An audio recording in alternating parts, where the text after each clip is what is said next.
tremplin, promenant l'étendard du Christ et du progrès dans les immensités vierges du Nouveau Monde.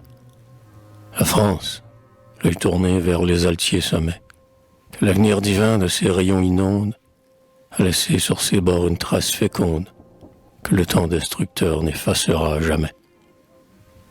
Pour jeter sa semence au sol de l'Amérique, pour asseoir un empire en des déserts sans fin, ces preux ont combattu, pleins d'une ardeur épique, les Indiens, les Anglais, la trahison, la faim, des bandes éternelles à la mer de Baffin, des banquises du pôle aux pampas du tropique.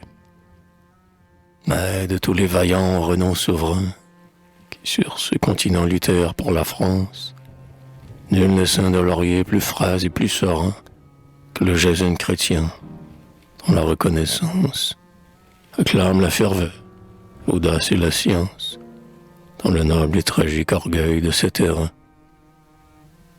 Fils d'un rude et hardi pêcheur de la Saintonge, Champlain grandit au bord du gouffre illimité. Mais, dans une ombre où l'œil du poète se plonge, assoiffé d'aventure, ivre d'immensité, en son adolescence et sa virilité, livra toute son âme au vaste essor du songe. Il rêva de sonder cette mer de cristal qui de colons avait bercé les caravelles. Il rêva de fouler le terroir boréal, y faire rayonner l'or des blonds de Javel. Et, pour planter la croix sur des cimes nouvelles, intrépide, il quitta le rivage natal. Les larges flots d'azur du Saint-Laurent sauvage, encore émus d'avoir porté les galions de l'immortel quartier découvrant notre plage, sous les terres estivales tout baignées de rayons, réfléchirent bientôt les humbles pavillons de la nef qui commentait le marin de brouage.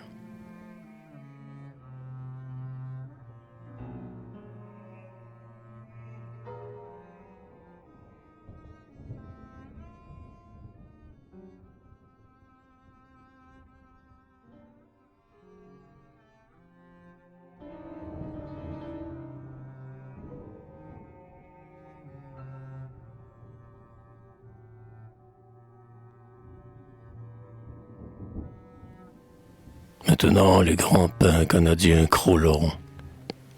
Et sur un promontoire où sommeillait naguère quelques wigwams, les murs de Québec surgiront. Algonquin le sera choir l'âge de guerre.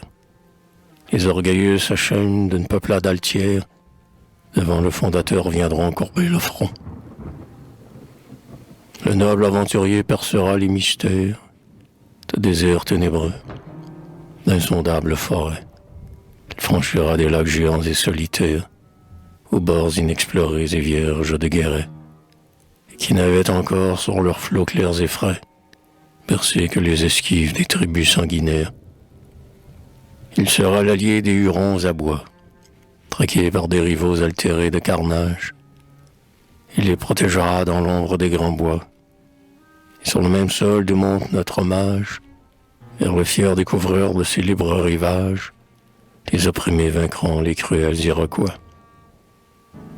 Sur ces traces, portant hache, faucille et bêche, s'avanceront, joyeux, des défricheurs normands. Et les blés, sous la brise harmonieuse et fraîche, en tous sens jetteront leurs étincellements. Et, près de flots jaseurs et de fourrés dormants, des clochers sur l'azur profileront leurs flèches. Les humbles récollets venus, dans son appel, travailler sous la air et la moisson divine, iront cueillant partout des âmes par le ciel. L'arbre saint du progrès étendra sa racine à travers les débris d'idoles en ruine. Le Québec grandira sur son roc solennel. Le découvreur 20 fois passera l'Atlantique pour aller implorer justice aux pieds du roi. Il sera déjoué main complot satanique. Son dévouement sera viril comme sa foi. Et l'avenir, qu'il vit souvent avec effroi, enfin éblouira son regard prophétique.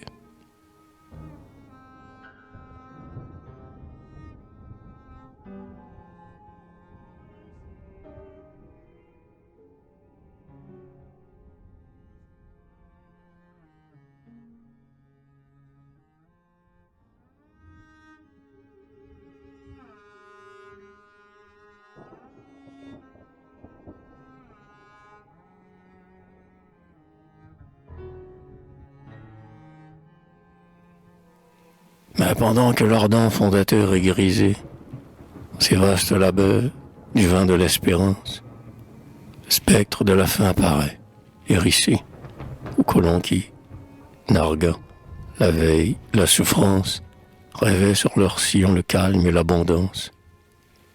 Et bientôt par l'anglais Québec est menacé. Sans vivre, sans canon, la ville, née à peine, ouvre, la rage au cœur, sa porte aux assaillants.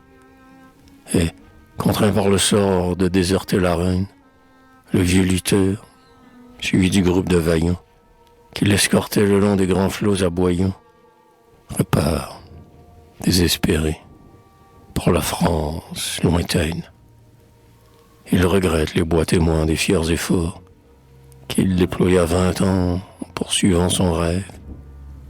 Il souffre loin du sol où tant d'amis sont morts, mais, navré d'un sanglot qui du pas n'en s'élève, il tente obstinément, sans relâche et sans trêve, de faire son pays restituer nos bords. Le succès vient enfin couronner sa constance. Un traité qu'Albion avait mis à néant ressuscite, rendant aux vaincus l'espérance. Et Champlain, traversant de nouveau l'océan, rouvre, tour à Dieu, sur le fleuve géant, les plis fleur-de-lysée du drapeau de la France. Les arbres altiers de notre sol fécond s'affaissent plus nombreux sous l'éclair de la hache. Les blés plus largement déroulent leurs flots blonds. Mainte peuplade errante à la glèbe s'attache. Mais, comme tout sourire fondateur sans tache, il sent le vol glacé de la mort sur son front. Et le colon, qu'avait électrisé son zèle, le trappeur, qui recoua l'indomptable orgueil, le prêtre, le soldat et le huron fidèle, qui l'avait vu lutter dans la joie ou le deuil, en un sombre unisson pleure sur le cercueil du Père et du Sauveur de la Gaule nouvelle.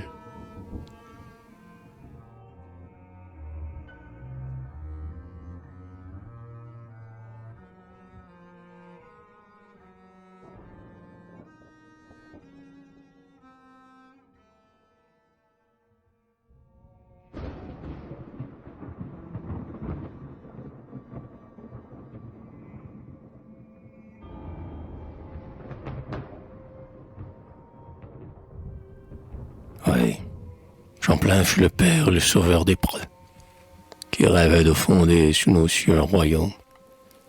Sa préscience avait l'ampleur des bois ombreux, dont il aimait jadis à respirer l'arôme. Et comme sur l'autel la fleur du liembaume, sa vertu parfuma la terre des aïeux. Il fut un précurseur, un guerrier, un apôtre. Il fut le bienfaiteur de tout le genre humain, en jetant au terroir leur ancien l'épôtre. Et quand il s'avança, l'arquebuse à la main, sur la rive voisine, il fraya le chemin qui nous mène aujourd'hui d'un océan à l'autre. Il fraya le chemin au groupe de héros qui devaient les premiers, la croix sur la poitrine, du grand Mississippi réveiller les échos. Ouais, grâce à son courage, à son œuvre divine, le soleil flamboyant du progrès illumine les trésors de pays sans bornes et sans rivaux. Mais, malgré son savoir et malgré son génie, dans la fiévreuse ardeur de ses féconds travaux, il sentit vaguement la puissance infinie des germes qu'il semait dans des sillons nouveaux. Il entrevit à peine, en nos bois, sur nos eaux, ce qu'allait enfanter cette plage bénie. Ah, s'il pouvait, du haut de l'immortalité, sur nos foyers en joie abaisser la paupière, s'il voyait, aux rayons éclatants de l'été, ce qui s'est accompli pour notre race austère, sous les fières couleurs de la vieille Angleterre, sous le drapeau de l'aigle et de la liberté. Mais que dis-je? Il nous voit groupés dans cette plaine. Il contemple nos champs, nos bourgs et nos cités. Il promène sur nous sa prunelle sereine, toute baignée encore des célestes clartés. Et je l'entends qui dit, Vous êtes bien restés, les dignes rejetons de la France chrétienne.